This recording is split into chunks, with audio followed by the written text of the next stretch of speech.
Graça e paz, queridos. Vamos dar continuidade à nossa série cerca do exposição do Evangelho de João. Essa é a 9ª parte da nossa série e nós estamos aqui meditando numa porção maravilhosa que é do verso 47 do capítulo 1 até o verso 51 e continuando no capítulo 2, versos 1 a 12. Eu vou fazer o possível para que nós possamos concluir essa porção aqui. Então eu recomendo que os irmãos ouçam as duas últimas gravações. Se os irmãos ouviram, beleza, mas se não ouviram, recomendo que ouçam para que nós possamos pegar o contexto todo e que vocês possam meditar e compreender esses mistérios maravilhosos que estão aqui à nossa disposição. Amém, queridos? Vamos dar continuidade. Então eu vou ler novamente aqui a porção que a gente está meditando. Verso 47 de João 1. Jesus viu Natanael aproximar-se e disse a seu respeito: Eis um verdadeiro israelita, em quem não há dolo. É muito importante essa afirmação aqui de Jesus. Eis um verdadeiro israelita, em quem não há dolo. Perguntou-lhe Natanael: De onde me conheces? Respondeu-lhe Jesus: Antes de Filipe te chamar, eu te vi quando estavas debaixo da figueira.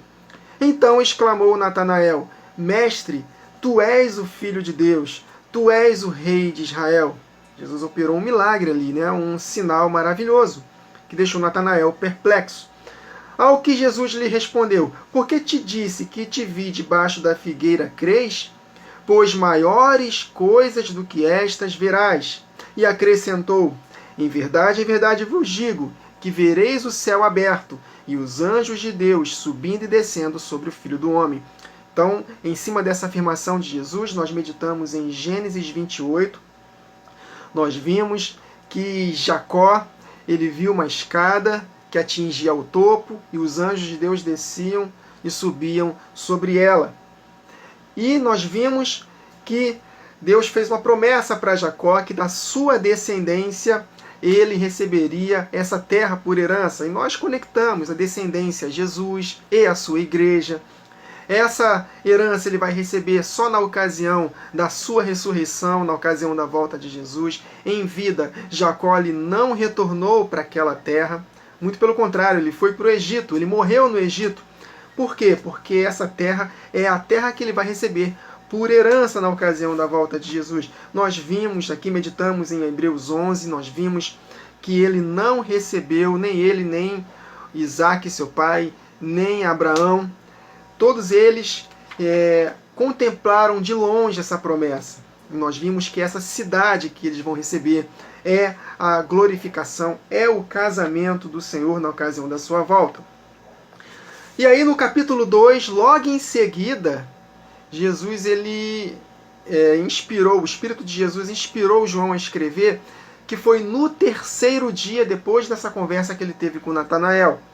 Então Natanael ele era uma pessoa que não tinha dolo, ele viu um milagre e verá coisas ainda maiores. E nós associamos que nós devemos andar sem dolo, ou seja, devemos andar em obediência, depois de termos recebido a habitação de Jesus Cristo através do seu Espírito, novo nascimento, e nós devemos perseverar até o fim para que possamos ver coisas maiores.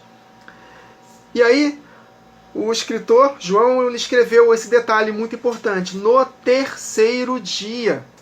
Então, para Natanael ver coisas grandiosas, no 3º dia ele verá.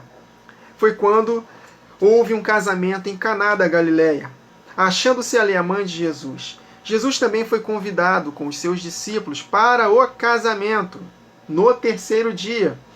Tendo acabado o vinho, a mãe de Jesus lhe disse: Eles não têm mais vinho. Mas Jesus lhe disse: Mulher, que tenho eu contigo? Ainda não é chegada a minha hora. Então ela falou aos serventes, um detalhe muito importante: Fazei tudo o que ele vos disser. Sem dolo, perseveram em fazer o que ele vos mandar.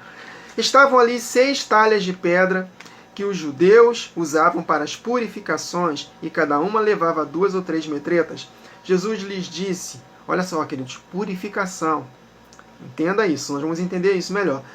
Enchei de água as talhas, e eles as encheram totalmente. Enchei-vos do Espírito, se purifiquem, se santifiquem para o casamento. Olha só, queridos. Então lhes determinou: tirai agora e levai ao mestre-sala. Eles o fizeram. Tendo o mestre-sala provado a água transformada em vinho, não sabendo de onde viera, se bem que o sabiam os serventes que haviam tirado a água, chamou o noivo e lhe disse: todos costumam pôr primeiro o bom vinho, e quando já beberam fartamente, servem o inferior, mas você fez o inverso. Tu, porém, guardastes o bom vinho para o final, até agora, né? Com este, deu Jesus princípio a seus sinais em Caná da Galileia. Manifestou a sua glória e os seus discípulos creram nele.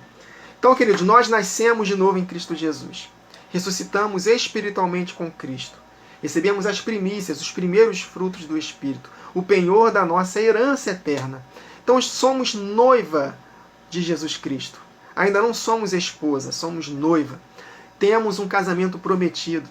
E se nós fizermos tudo o que ele nos disser, no terceiro dia, o melhor vinho nós vamos experimentar. E eu falei isso para os irmãos no vídeo anterior, que nesse terceiro dia é ter 3 milênios após a vinda de Jesus. Nós vamos ver aqui que Jesus ele veio no 4º milênio, desde a criação, e ele prometeu voltar em 2 dias. E no terceiro dia ele vai casar conosco. Nós lemos Oséias, capítulo 6, versos 1 a 2. Mas antes de lermos Oséias 6, vamos ler 2 Pedro 3 e 8. Contexto da volta de Jesus. Mas, amados, não ignoreis uma coisa, que um dia para o Senhor é como 1000 anos, e 1000 anos como um dia. Na criação, Deus criou a terra em 6 dias, e no 7º descansou. Deus, Todo-Poderoso, ele não precisa criar todas as coisas em 6 dias e ainda descansar no 7º. Por que ele fez isso? Para poder nos ensinar a era da humanidade, que vai durar 6 dias, ou seja, 6.000 anos, e quando se completarem os 6.000 anos, Jesus volta, casa conosco e descansaremos com ele por 1000 anos, queridos. Isso é profético, isso é maravilhoso. Então, Oséias 6, 1 e 2. Vinde, tornemos ao Senhor, porque ele nos despedaçou. Expliquei para os irmãos que aqui é uma alusão à divisão das 12 tribos. Que o profeta Aías rasgou a sua capa em 12 partes, deu 10 para Jeroboão, as tribos do norte, e 2 deixou para o filho de Salomão, no Reino do Sul, judeus e gentios, que em Cristo Jesus fomos unidos num único corpo espiritual. Então ele nos sarará. Ele fez a ferida, ele dispersou essas 10 tribos por entre as nações e nunca mais voltaram e se misturaram com os gentios, conosco. Mas nós voltamos, né? Através do sacrifício de Jesus. Aí ele fala aqui, fez a ferida e ligará. Depois de 2 dias, ou seja, 2000 anos, nos dará vida. E no terceiro dia nos ressuscitará e viveremos diante dele. Gênesis capítulo 1, versos 14 a 19. No 4º dia da criação, 4º milênio. E disse Deus, haja luminares na expansão dos céus, para haver separação entre dia e noite. E sejam eles para sinais e estações, tempos determinados, festas. E para dias e anos. E sejam para luminares na expansão dos céus, para iluminar a terra. A luz que Jesus veio para iluminar. A luz veio e se manifestou nesta terra. E assim foi.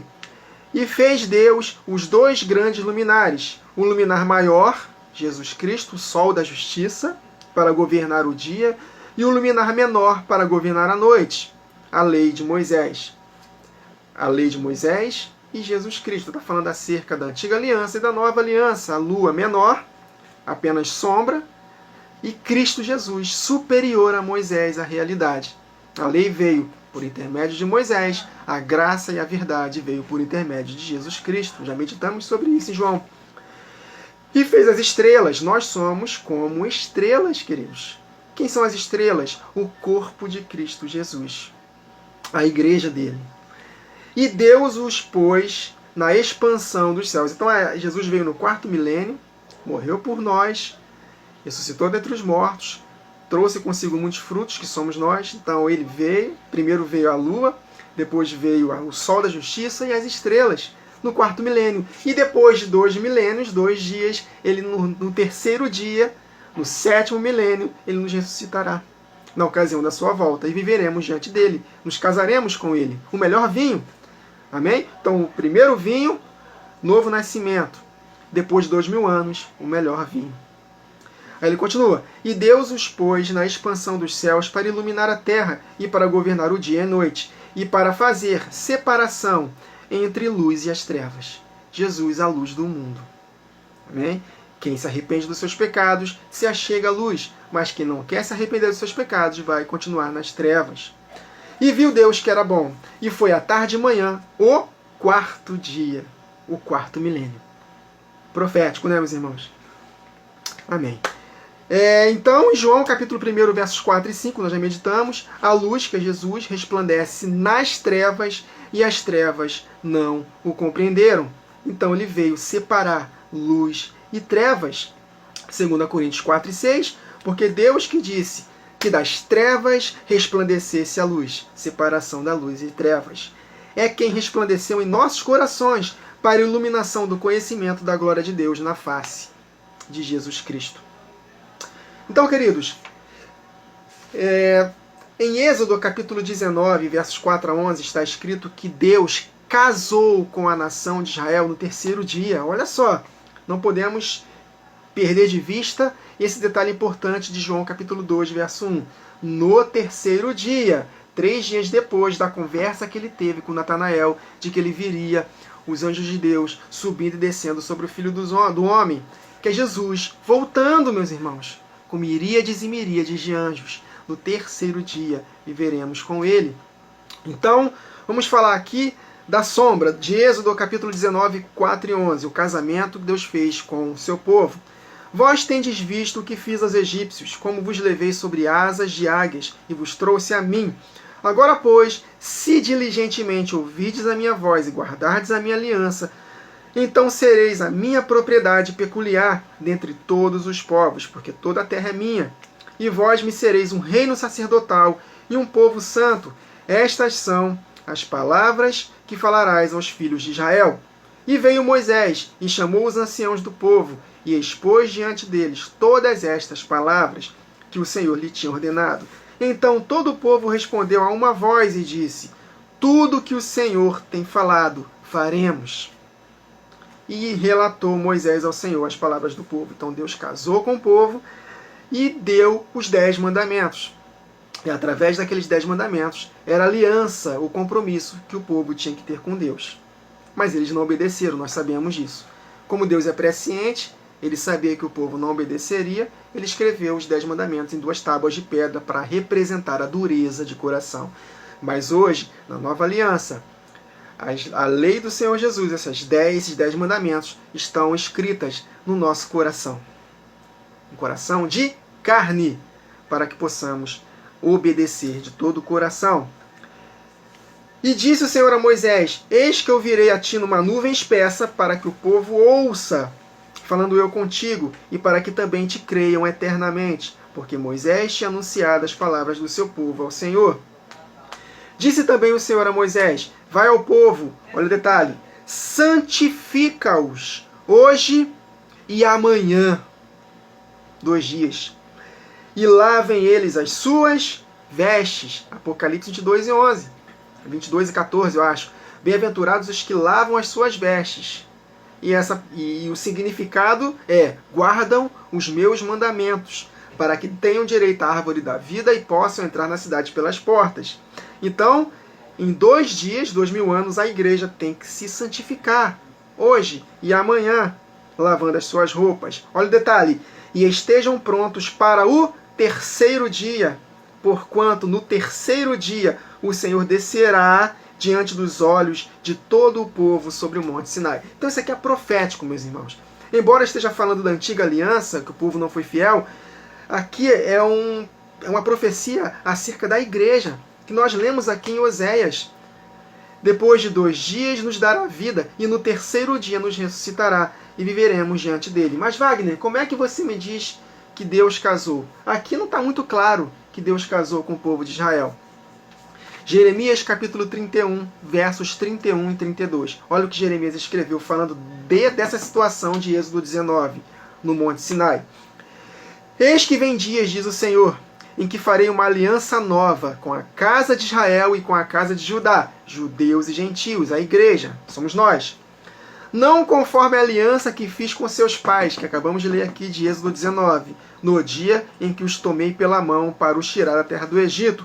Por quê? Porque eles invalidaram a minha aliança, apesar de eu os haver desposado, diz o Senhor. Essa palavrinha desposado simplesmente é casado.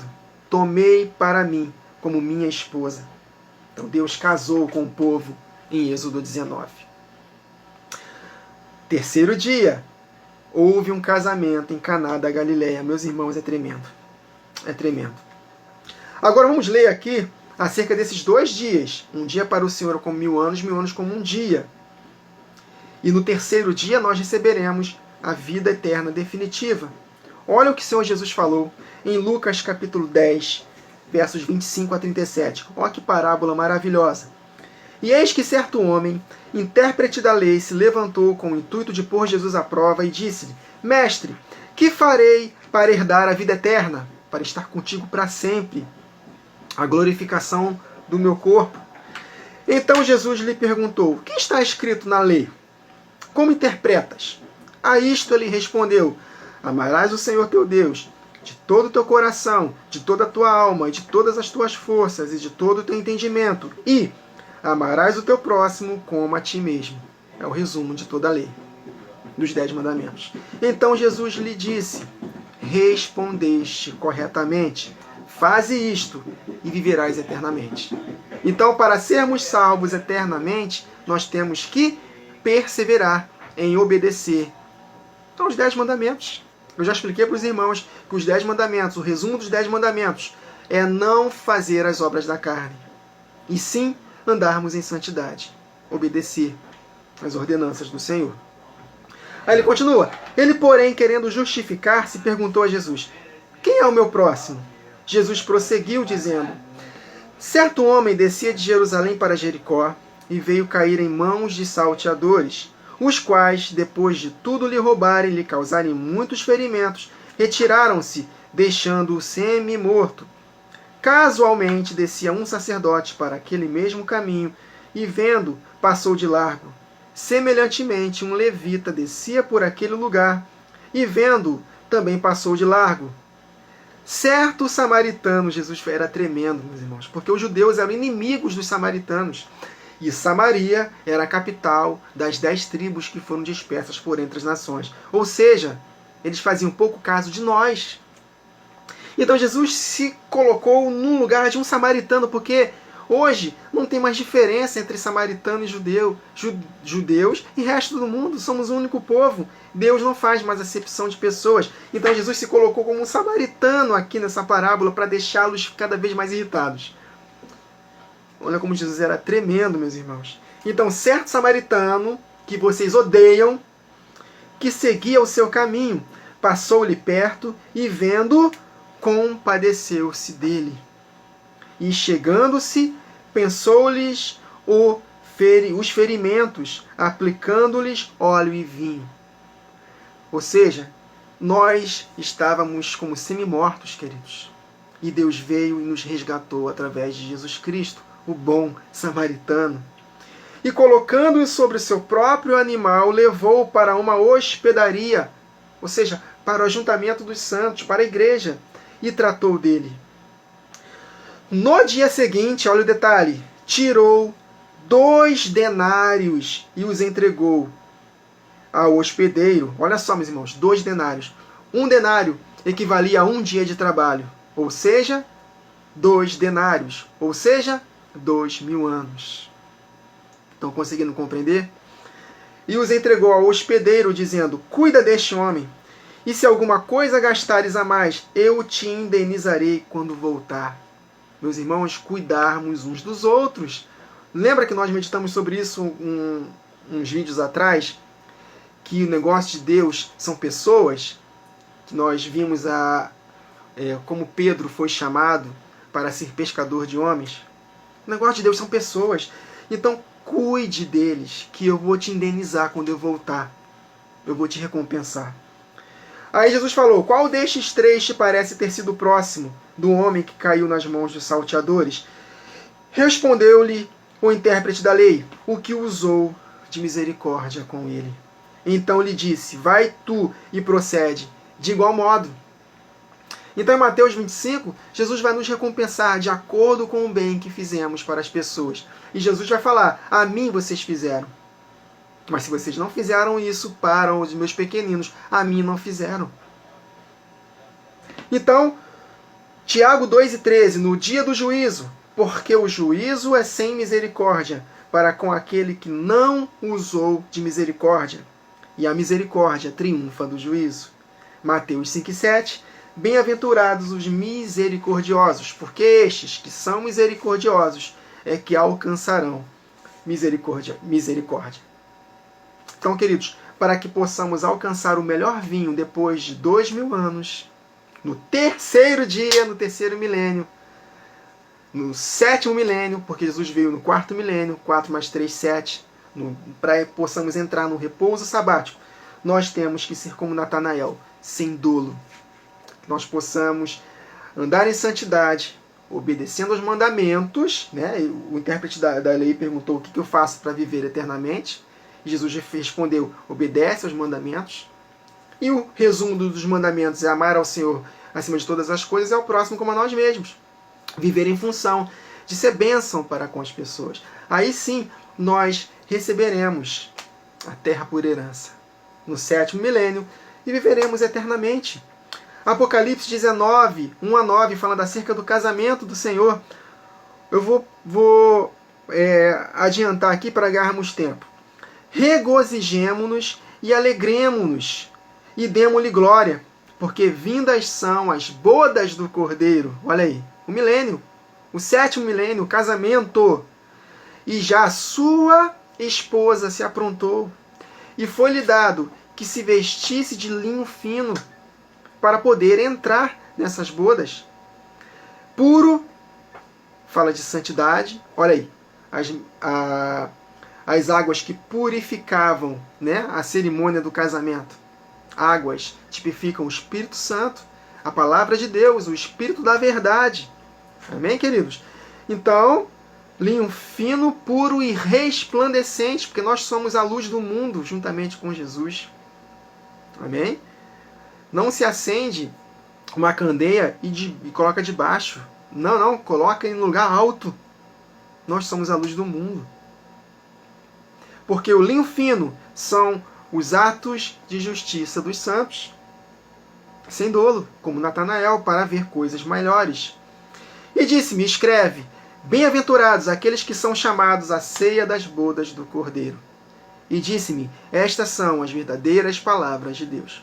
Para participar da ceia, temos que nos vestir adequadamente, andar em santidade. Por isso que a mãe de Jesus falou para os serventes: façam tudo o que ele vos disser. Outro texto, Mateus 22, versos 1-14.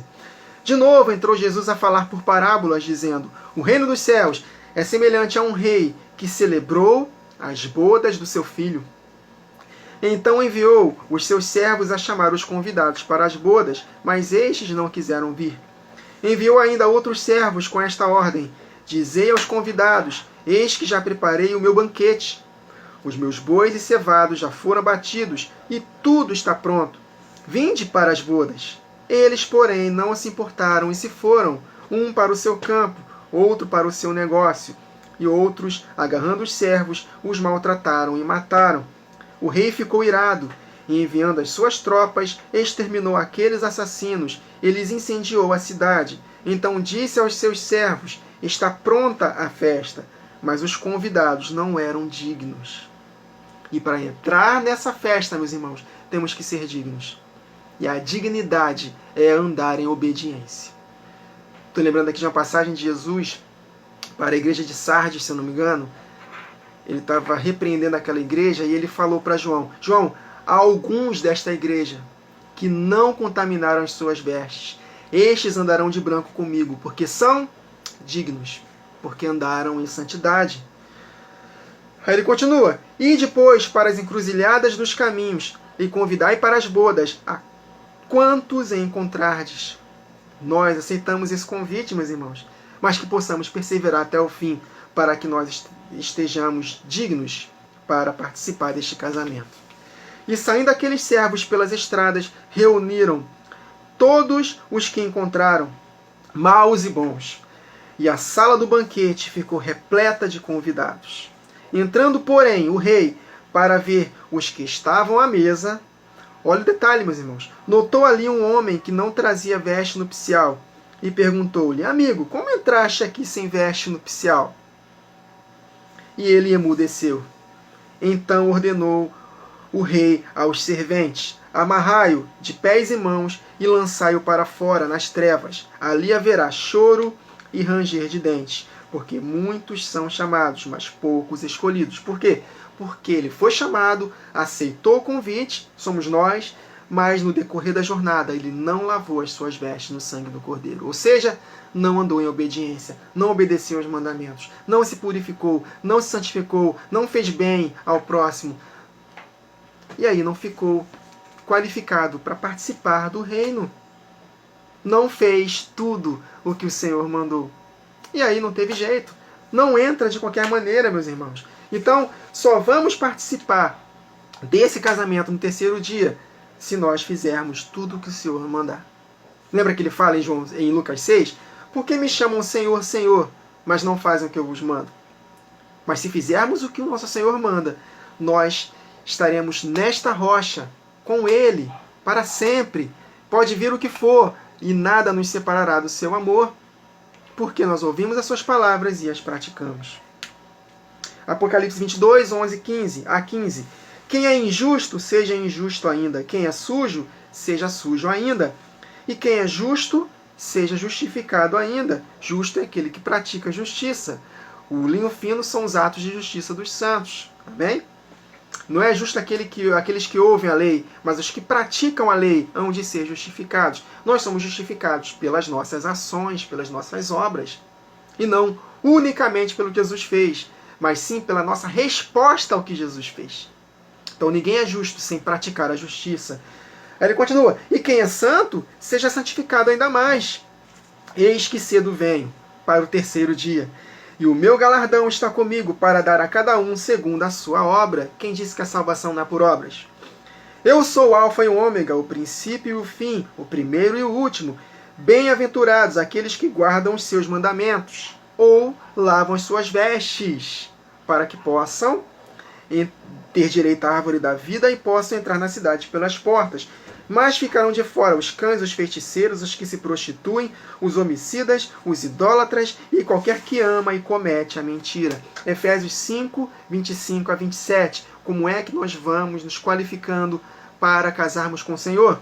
Vós, maridos, amai vossas mulheres, como também Cristo amou a igreja e a si mesmo se entregou por ela, para a santificar, purificando-a, olha aí, as águas que foram transformadas em vinho. Para que o melhor vinho seja transformado, nós temos que estar cheios das águas purificadoras, da palavra de Deus. E a palavra de Deus precisa de obediência. Sejam ouvintes da palavra e não somente, sejam praticantes da palavra e não somente ouvintes, enganando-vos a vós mesmos. Então, vós, maridos, amai vossas mulheres como também Cristo amou a igreja e a si mesmo se entregou por ela para a santificar, purificando-a com a lavagem da água pela palavra de Deus, que é a água, para apresentar a si mesmo igreja gloriosa, sem mácula, nem ruga, nem coisa semelhante, mas santa e irrepreensível. Então é impossível sermos purificados sem nos envolvermos e praticarmos a palavra de Deus.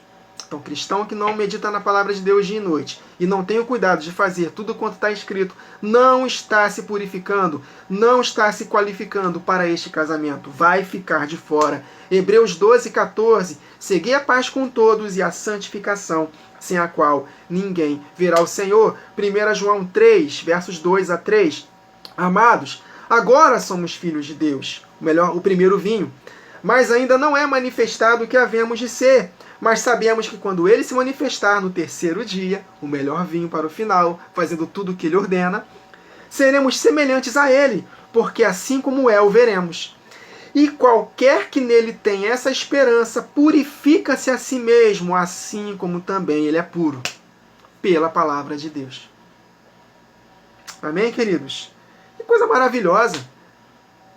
Pena que o tempo está adiantado, eu não posso ultrapassar mais que 32 minutos. Então, meus irmãos, essa é a porção de João capítulo 1, versos 47 a 51, João capítulo 2, versos 1 a 12. Então, meus irmãos, nós temos que fazer tudo conforme o Senhor nos ordena, para que nós possamos fazer parte deste casamento, deste melhor vinho que está guardado para nós. Amém? Na próxima gravação eu faço só um complementozinho dessa porção e aí daremos continuidade à série. Tá bom, queridos? Medite naquilo que foi falado aqui e nos últimos 2 vídeos. Junta os 3 e permita que o Senhor revele ainda mais verdades aos seus corações. É tempo de nos enchermos da palavra de Deus. Se nós não nos envolvermos com a palavra de Deus, praticando a palavra, nós não estaremos qualificados para herdarmos o reino que virá, queridos. Então, cuidado com a iniquidade. Jesus falou que devido ao aumento da maldade, o amor se esfriaria de quase todos. O amor ágape, o amor derramado no coração da igreja pelo Espírito Santo. Então esse amor vai se esfriar de quase todos. Então que possamos tomar muito cuidado para que possamos nos qualificarmos na minoria e aí sim, como fiel remanescente, resistirmos até o fim, permanecendo inabaláveis e recebermos o reino por herança que nos está preparado desde a fundação do mundo. Até a próxima gravação, queridos. Que o Senhor nos abençoe.